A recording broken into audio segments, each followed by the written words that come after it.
On a lighter note, country star Miranda Lambert stopped her song to call out fans in the front row taking selfies. So is she right for calling them out? Are concert goers the proverbial customer who are always right? Were the selfie takers being rude? Was Miranda being entitled? Let's go to the tape to help us make up our mind. We have the clip of this happening. This is from a local news station. Let's look for ourselves.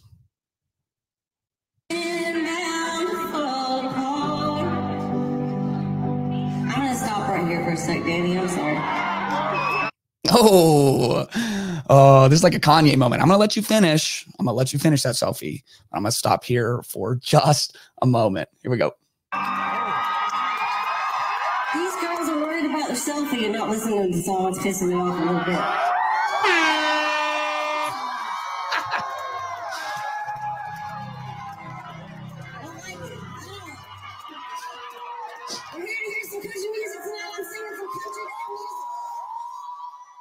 We're here to sing country music tonight.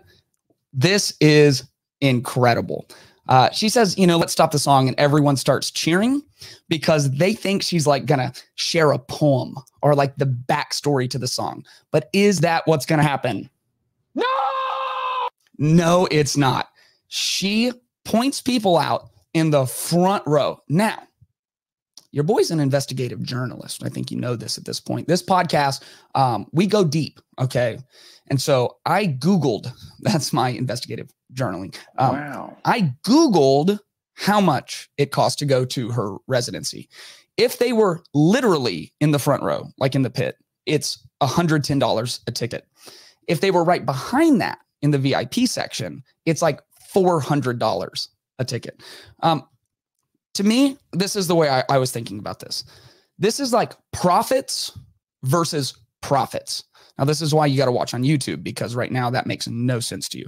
Profits, P-R-O-P-H-E-T-S, like a prophet, like someone who is there to expose something in your life that is wrong, versus profits, P-R-O-F-I-T-S, like trying to make that money, stack that cheddar.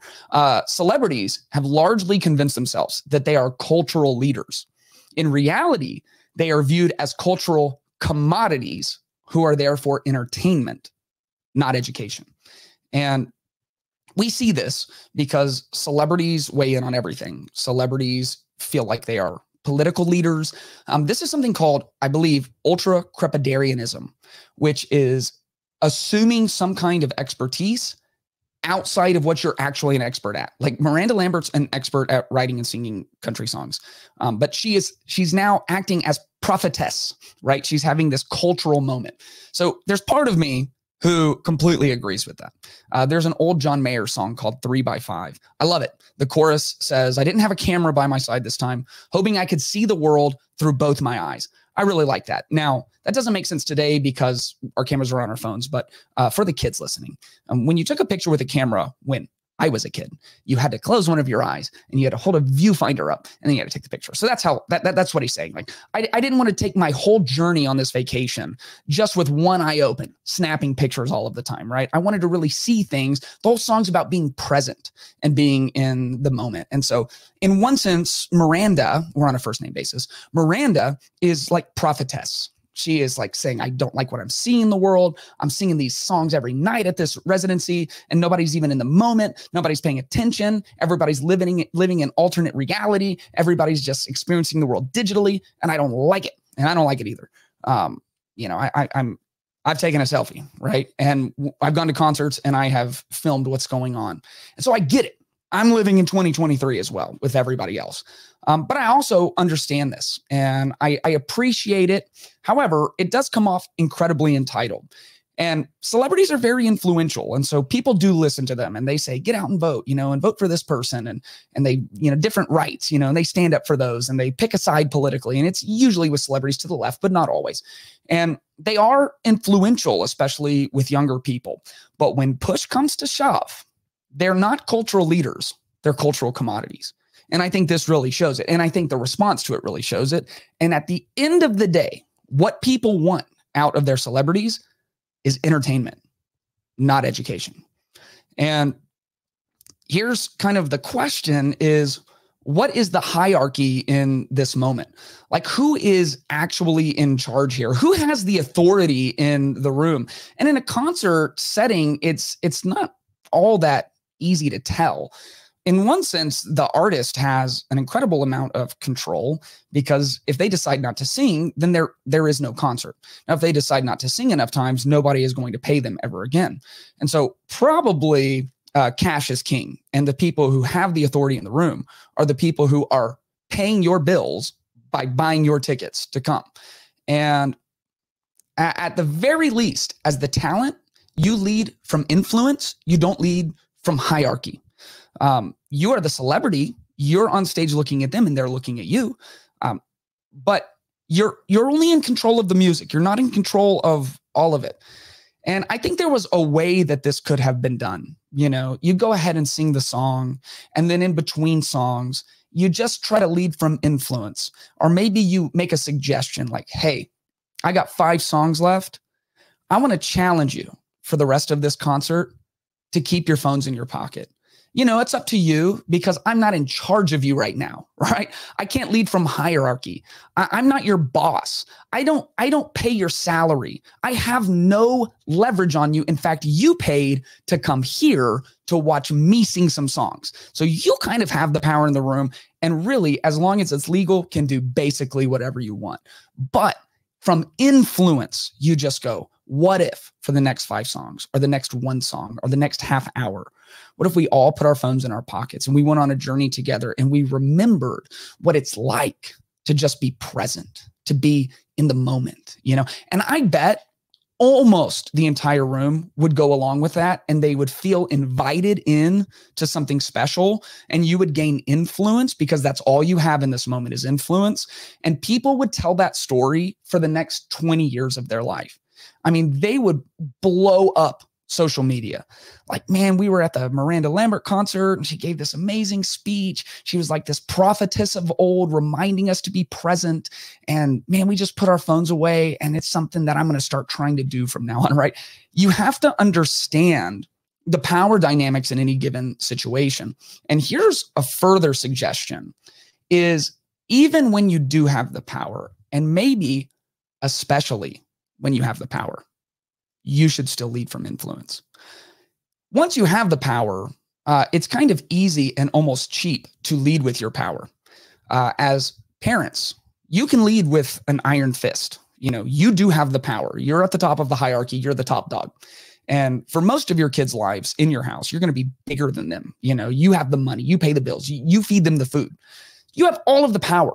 And so you can be like an iron-fisted ruler and just lead out of power, out of a power dynamic. However, I can tell you what's going to happen, and almost without fail, your kid is going to grow up and rebel against you, because you have led them, but you've gained no influence. And so as soon as they get a little power of their own, they're going to do exactly what was modeled for them, and they're going to exercise that power in an authoritarian way. They're going to lead, and they're going to lead against you with an iron fist. If you manage people at work and you only lead out of your authority and your position, then your people may be compliant, but they will not be passionate. They will get through their 40 hours of work as quickly and ineffectively as they can, and then they will go on the weekend and drink margaritas and drag your name through the mud. Or you can lead through influence, and you can support them and lift them up, and they'll work a 60-hour week without you even asking them to, and sing your praises to everybody that you know.